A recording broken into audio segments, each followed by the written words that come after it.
खुदा का काम है। इसी तरीके से 313 सहाबी हैं, पानी के लिए परेशान है, पानी मंगवा तो एक कटोरे में पानी आया। अल्लाह रब्बुल इज्जत ने फरमाया, ए मोहम्मद, कटोरे के अंदर हाथ डालना तेरा काम है और इससे चश्मे निकाल देना तेरे खुदा का काम है। वमा अरसलनाका इल्ला रहमतल लिल आलमीन, मेरा नबी तमाम जहानों के लिए रहमत कराया है।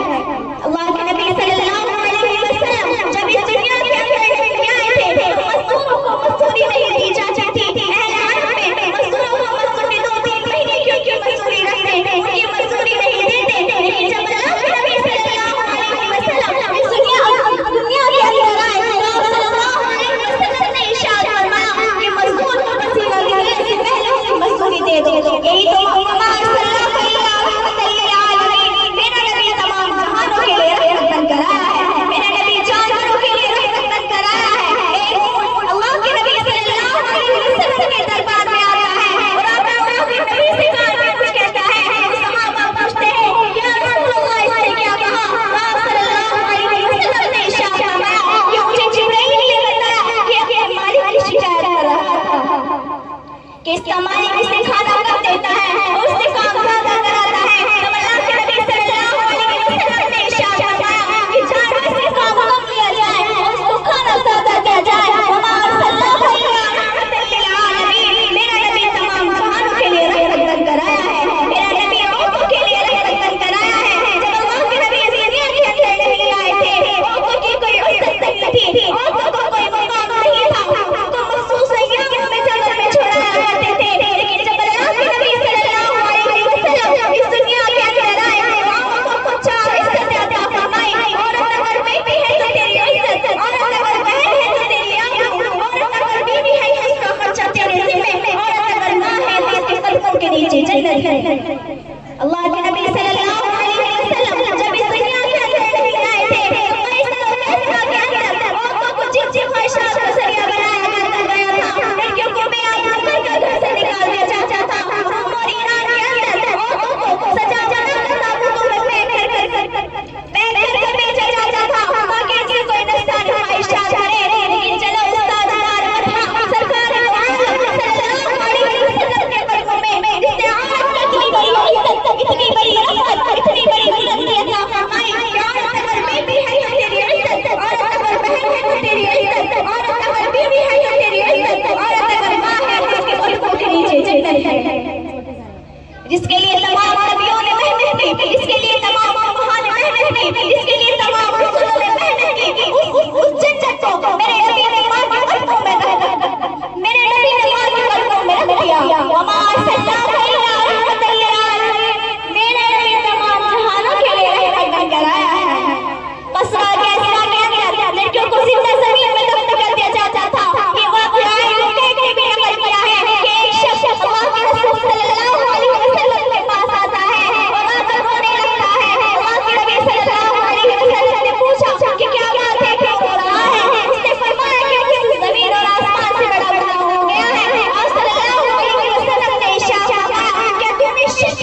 बच्ची रोने लगी, चिल्लाने लगी और कहने लगी, ए अम्मा जान मेरा जुर्म तो बता दीजिए, ए अम्मा जान मेरा कसूर तो बता दीजिए। अगर तुझे मुझसे नफरत हो गई मैं तेरे घर आऊंगी। वो अल्लाह के नबी सल्लल्लाहु अलैहि वसल्लम ने इरशाद फरमाया कि फिर तूने क्या किया? वो शख्स फरमाता है कि जब कब्र खोद दी मैंने उस बच्चे को कब्र में बिठाया, बच्ची रोने लगी, चिल्लाने लगी और कहने लगी, ए अम्मा जान अगर तुझे मुझसे नफरत हो गई मैं तेरे घर आऊंगी। अगर तुझे मुझसे नफरत हो गई नार के जंगलों में रहकर अपना गुजारा कर दूंगी। अगर तुझे मुझे जब नहीं करना था तो घर से बाहर करा था, कम से कम मैं अपने अम्मा को सलाम तो नहीं देती। अल्लाह के नबी सल्लल्लाहु अलैहि वसल्लम की इस बात पर हिचकियां बन गई। वो शख्स फरमाता है उस बच्ची पर मुझे सजा आया, मुझे सजा आया, उस बच्ची को जिंदा जमीन में दफन कर कर आया। जब मैं उसको दफन करके घर आया तो मैं क्या देखता हूँ कि 40 रोज से वो बच्ची रोज मेरे ख्वाब में आती है और आकर कहती है, ए अम्मा जान कल क़यामत का दिन होगा, नस्से नस्से का आलम होगा, रसूलुल्लाह की महफिलें होंगी, तमाम सहाबा किराम जमा होंगे, अल्लाह जल्ल शान तख्त पर मौजूद होंगे, तेरा मेहमान होगा, मेरा हाथ होगा। वो शख्स फरमाता है 40 रोज से वो बच्ची मेरे ख्वाब में आती है और आकर कहती है, ए अम्मा जान कल क़यामत का दिन होगा, नस्से नस्से का आलम होगा, रसूलुल्लाह की महफिलें होंगी, तमाम सहाबा किराम मौजूद होंगे, अल्लाह जल्ल शान तख्त पर होंगे, तेरे मेहमान होगा, मेरा हाथ होगा। वो शख्स फरमाता है इस बात पर मुझे लर्ज़ा तारी हो गया, मैं आपके दरवाजे पर इसलिए आया हूँ ताकि मुझे माफ़ी मिल सके। ज़मीन और आसमान से मेरा बड़ा गुनाह है, लेकिन आपके दरवाजे पर इसलिए आया हूँ ताकि मुझे माफ़ी मिल सके।